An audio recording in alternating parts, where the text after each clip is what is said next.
So, having a taco crisis.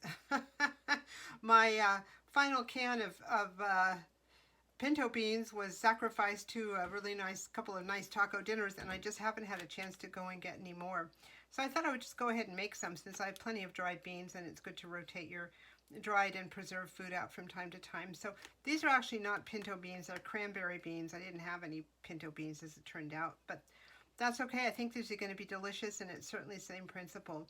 I'm going to start with a cup of dried beans, and then we'll see what that gets us insofar as cooked beans, and it'll be a good rule of thumb for any future bean making. I want to make, you want to make, etc., etc. So let's get started.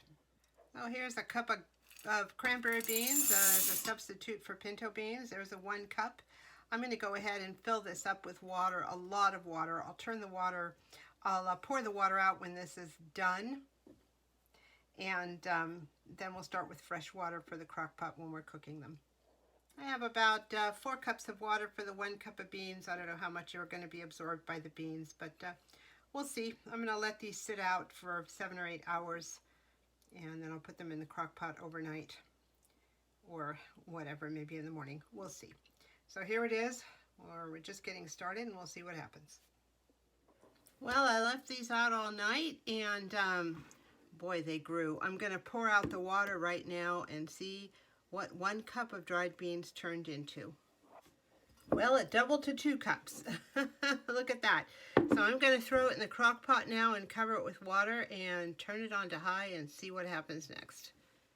So here we are. It's been several more hours, and the beans are nice and soft. And you can see by the level here how much more liquid the beans absorbed.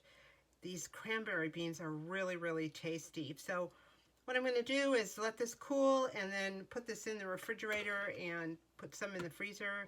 Use the broth and some of the beans for a good soup base, and set the rest aside for some other projects. I don't season anything because I never know what I'm going to want to do with it. So these are just plain, but I imagine I'll be adding some garlic and onions and other good stuff to that depending on what I decide to make. So anyway, that is the bean saga. They do take a long time to cook, and it is a bit of an investment in time, but it's nice to have those dried beans for times when you don't have cans. It's good to know what to do, how to make your own food without depending on stuff from the ready-made from the grocery store all the time.